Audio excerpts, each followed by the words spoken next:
గత 3 రోజులుగా చేస్తున్న ఎన్నికల ప్రచారంలో జరిగిన రోడ్ షోలకు ప్రజల నుండి అపూర్వమైన స్పందన లభించిందని అరకు ఎంపీ అభ్యర్థి కొత్తపల్లి గీత అన్నారు. ఈ సందర్భంగా చింతూరులో మీడియాతో మాట్లాడుతూ పోలవరం ప్రాజెక్టును నిర్వాసితులను వైసీపీ ప్రభుత్వం పూర్తిగా నిర్లక్ష్యం చేస్తుందని, ప్రధానంగా ముంపు మండలాల నిర్వాసితుల సమస్యలను గాలికి వదిలేశారని, కూటమి ప్రభుత్వం ఎన్నికైన వెంటనే పోలవరం ప్రాజెక్టును పూర్తి చేసి నిర్వాసితులకు తగు నష్టపరిహారం, ముంపు మండలాల వరద నీటి సమస్యకు తగు పరిష్కారం చేస్తామని తెలియజేశారు.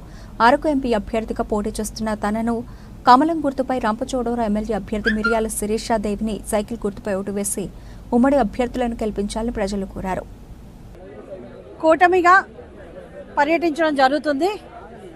ఒక కుటుంబంలో అందరూ కలిసి పనిచేయడం జరుగుతుంది. ఎందుకంటే అందరికీ కూడా ఒకే ఒక్క గోల్ ఏంటంటే ఈ అక్రమ ప్రభుత్వాన్ని, అన్యాయ ప్రభుత్వాన్ని, అలాగే ఈ దుర్మార్గపు ప్రభుత్వాన్ని ఇంటికి సాగనంపడానికి అందరం కలిసి పనిచేస్తున్నాం. అలాగే ఈ 3 రోజుల పర్యటన చాలా ప్రజలు బ్రహ్మరథం పడడం జరిగింది. చాలా బాగా జరిగింది. అండ్ ఇక్కడ ఉన్న సమస్యలు చూస్తే పోలవరం ప్రాజెక్టు ఇప్పుడు వెనక్కి వెళ్ళిపోయిన పరిస్థితి చూస్తున్నాము. ఎందుకంటే ఈ పాటికి 3 సంవత్సరాల కిందటే ప్రాజెక్ట్ కంప్లీట్ అవ్వాల్సిన పరిస్థితి, కానీ కంప్లీట్ కాలేదు. అట్ ద సేమ్ టైమ్ నిర్వాసితుల సమస్యలు కూడా ఏ ఒక్కటి తీరని పరిస్థితి చూస్తున్నాము. ప్రతి సంవత్సరం ముంపుకు గురవుతున్నారు, చాలా ఇబ్బందులు పడుతున్న పరిస్థితి ఉంది. కాబట్టి ఈరోజు కేంద్ర ప్రభుత్వం, రాష్ట్ర ప్రభుత్వం 2 కళ్ళై ఈ పోలవరం ప్రాజెక్టును ముందుకు తీసుకెళ్లవలసిన పరిస్థితి ఏర్పడింది. ఖచ్చితంగా పోలవరం ప్రాజెక్ట్ కంప్లీట్ అవడమే కాకుండా ఇక్కడ ఉన్న నిర్వాసితులందరికీ కూడా న్యాయం జరిపించడానికి మేమందరం కలిసికట్టుగా పోరాడడానికి సిద్ధమవుతున్నాం. అదే కాదు, రెండోది ఏంటంటే ఇక్కడ ఉన్న సమస్యలు కూడా ముంపు ప్రాంతాలు కాకపోయినా కూడా ఇళ్ళు సమస్యలు ఉన్నాయి, మంచినీరు సమస్య ఉంది. అండ్ ఇక్కడ ఉన్న సమస్యలు చూస్తే వర్ణనాతీతంగా ఉన్నారు ప్రజలు. సో ప్రతి సమస్యను కూడా పర్సనల్గా టేకప్ చేసి ముందుకు తీసుకెళ్ళడానికి మేమంతా కూడా ఒక మేనిఫెస్టోని రూపొందించుకుని ఈ 4 మండలాలకి ప్రత్యేకమైన మేనిఫెస్టోతోటి ముందుకు వెళ్ళడానికి సిద్ధమవుతున్నాం. ప్రజలు కూడా ఈ ప్రభుత్వంతో విసిగి వేసారిపోయారు కాబట్టి ఖచ్చితంగా కూటమి అభ్యర్థుల్ని ఆశీర్వదిస్తారని చెప్పి నేను ఆశిస్తున్నాను. మీ అందరికీ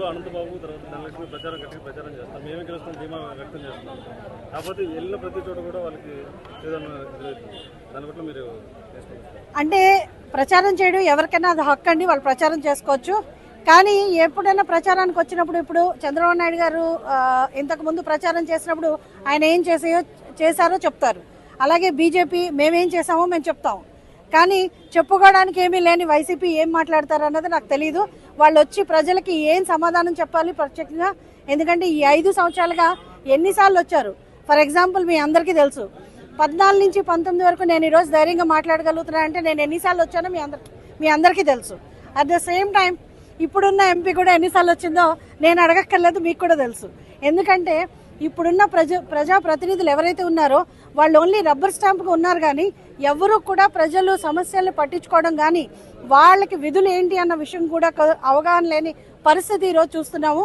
కాబట్టి ప్రజల్లోకి వెళ్ళే హక్కు అందరికీ ఉంది, కానీ ప్రజల నుంచి ఓటు అడిగే హక్కు ఎంతమందికి ఉంటుందో మీరే ఆలోచించుకోవాలి. ఎందుకంటే ప్రజలు కూడా డిసైడ్ అయిపోయారు.